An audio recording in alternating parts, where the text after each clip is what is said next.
بسم اللہ الرحمن الرحیم۔ اللہ تبارک و تعالی جل جلالہ کے لیے تمام تعریفیں، تمام حمدیں، تمام ثنائیں اس کے پیارے محبوب حضرت محمد مصطفیٰ صلی اللہ علیہ وسلم کی برگاہ بے کس پناہ کے اندر ہدیہ درود و سلام عرض کرنے کے بعد،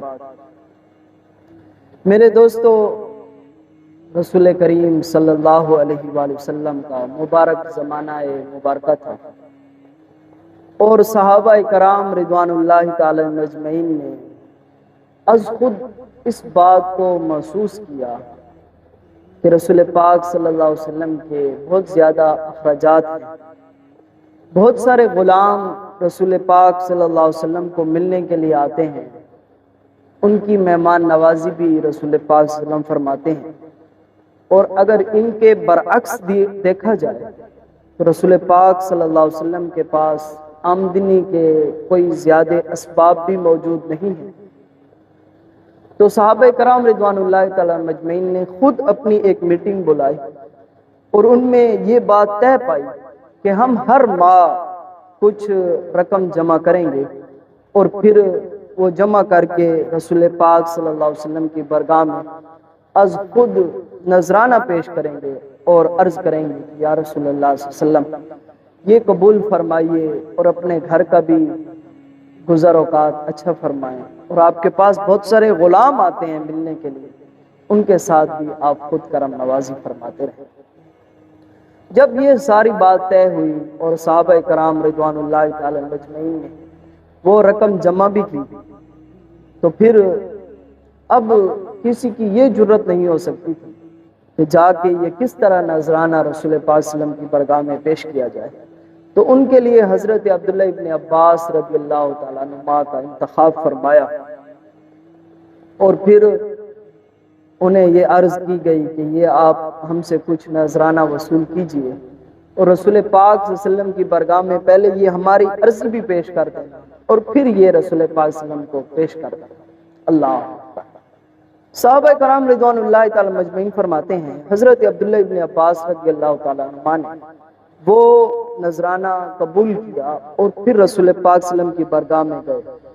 اور عرض کی کہ یا رسول اللہ صلی اللہ علیہ وسلم، آپ کے صحابہ کرام آپ کے کشانہ نور کے ساتھ مدد کرنا چاہتے ہیں، کچھ نذرانہ دینا چاہتے ہیں، اور انہوں نے کہا کہ رسول پاک صلی اللہ علیہ وسلم کے پاس بہت سارے مہمان آتے ہیں، غیر ملکوں سے بھی آتے ہیں،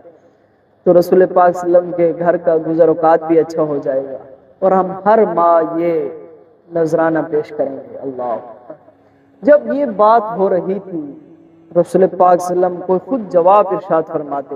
لیکن ان کے جواب سے پہلے رب العالمین نے حضرت جبریل علیہ السلام کو بھیجا اور کہا کہ اے جبریل علیہ السلام، جاؤ میرے محبوب کریم صلی اللہ علیہ وسلم کی برگاہ میں جا کر یہ حکم دو اور ان سے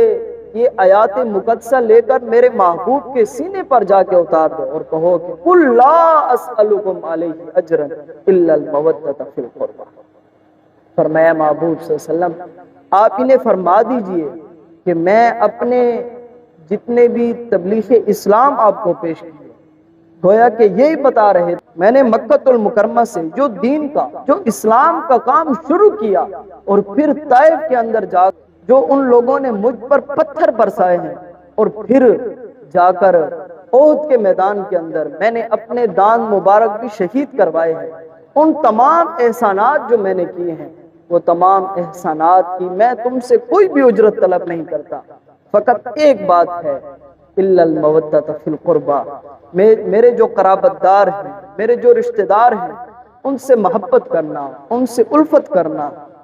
ان کے ساتھ پیار کرتے، گویا کہ اہل بیت اطہار کے ساتھ پیار کرنا، ان کے ساتھ محبت کرنا، یہ ضروریات دین ہیں، اور یہ رسول پاک صلی اللہ علیہ وسلم نے خود تعلیم فرمائی ہے، اور رب کریم کا بھی یہی حکم ہے۔ اور پھر جامع ترمذی شریف کے اندر حدیث مبارکہ ہے، رسول پاک صلی اللہ علیہ وسلم نے صحابہ کرام رضوان اللہ تعالی مجمعین میں یہ حکم فرمایا، اور وہاں حدیث مبارکہ کے الفاظ بڑے نرالے ہیں۔ میرے کریم فرمانے لگے حب اللہ، اے لوگو رب کریم سے محبت کیا کرو، الفت کیا کرو۔ فرمایا کس لیے؟ لما یخزوکم من نعمہ، فرمایا وہ تم پر کرم نوازیاں کرتا ہے، تمہیں رزق حلال عطا فرماتا ہے، تمہارے تمام گناہوں کے باوجود بھی وہ تم پر رزق کے دروازے جو ہے وہ بند نہیں فرماتا۔ اور پھر میرے کریم محبوب صلی اللہ علیہ وسلم نے فرمایا وَأَحِبُّونِي بِحُبِّ اللَّهِ، فرمایا لوگو مجھ محمد رسول اللہ صلی اللہ علیہ وسلم کے ساتھ پیار کیا کرو، محبت کیا کرو، اس لیے کہ بحب اللہ، رب کریم مجھ سے پیار کرتا ہے، محبت کرتا ہے۔ وَأَحِبُّ أَهْلَ بَيْتِي لِحُبِّي، فرمایا لوگو میری اہل بیت اطہار کے ساتھ محبت کیا کرو، اس لیے کہ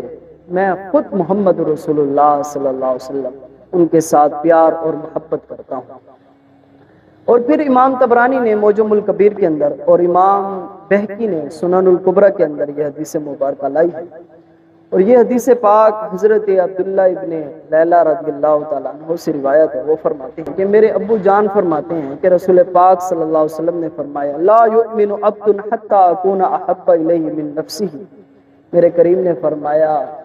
کوئی شخص اس وقت تک مسلمان نہیں ہو سکتا جب تک وہ اپنی جان سے بڑھ کر مجھ محمد رسول اللہ صلی اللہ علیہ وسلم کی جان کے ساتھ پیار نہ کرے۔ وَأَهْلِي أَحَبَّ إِلَيْهِ مِنْ أَهْلِهِ، فرمایا اس وقت تک بھی کوئی مسلمان نہیں ہو سکتا جب تک وہ اپنے اہل سے بڑھ کر میری اہل کے ساتھ محبت نہ کر دے۔ فرمایا وَإِطْرَتِي أَحَبَّ إِلَيْهِ مِنْ إِطْرَتِي، فرمایا اپنے قرابت داروں سے بڑھ کر میرے قرابت دار خونی رشتوں کے ساتھ محبت نہیں کرے گا، اس وقت تک کوئی بھی مسلمان نہیں ہو سکتا۔ میرے دوستو، اہل بیت اطہار رسول پاک صلی اللہ علیہ وسلم کی مبارک اہل بیت اطہار ہمارے لیے عملی نمونہ ہے۔ اہل بیت اطہار کے ساتھ محبت کرنا ضروریات دین اور بہت ضروری ہے۔ آؤ تمہیں میں بتاؤں حضرت ابو بکر صدیق رضی اللہ تعالیٰ عنہ کی بات۔ حضرت ابو بکر صدیق رضی اللہ تعالیٰ عنہ یہ بات فرمایا کرتے تھے، فرمایا مجھے اللہ کی عزت کی قسم، مجھے اپنے رشتہ داروں سے بڑھ کر محمد رسول اللہ صلی اللہ علیہ وسلم کے رشتہ دار محبوب ہیں۔ اللہ، یہ ان کی اہل بیت اطہار کے ساتھ محبت تھی۔ میرے دوستو، اگر ایک شخص بالغ ہونے کے بعد انتقال تک اس نے کبھی نماز بھی قضا نہ کی ہو، ہر سال زکوٰۃ بھی ادا کرتا رہا ہو اور ہر سال حج بھی کرتا رہا ہو، لیکن اس نے زندگی بھر میں کبھی حقوق العباد میں ایک ذرہ برابر بھی کبھی کمی اور کوتاہی نہ کی ہو، مگر وہ شخص مر جائے اہل بیت اطہار کی بغض کے اندر مر جائے، نہ اس کی نماز قبول ہوگی، نہ اس کے حج کرنے قبول ہو، نہ اس کی زکوٰۃ قبول ہو، اس لیے اس کو اہل بیت اطہار کے ساتھ بغض ہے، اس لیے اس کا کوئی عمل جو ہے وہ رب العالمین کے حضور قبول نہیں ہوگا۔ اور اگر کوئی شخص نماز اچھی پڑھنے کے اندر بھی کوشش کرتا رہا اور زکوٰۃ بھی دیتا رہا، حج بھی کبھی کبھار کرتا رہا، لیکن دوسری جانب اس کی اہل بیت اطہار کے ساتھ محبت رہی، تو میرے کریم محبوب صلی اللہ علیہ وسلم نے فرمایا من مات علی حب آل محمد مات شہیدا، فرمایا جو شخص اہل بیت اطہار کی محبت میں فوت ہوا، فرمایا اس کے لیے عام موت نہیں ہوتی بلکہ اس کو اللہ تعالیٰ شہادت کی موت عطا فرمائے گا۔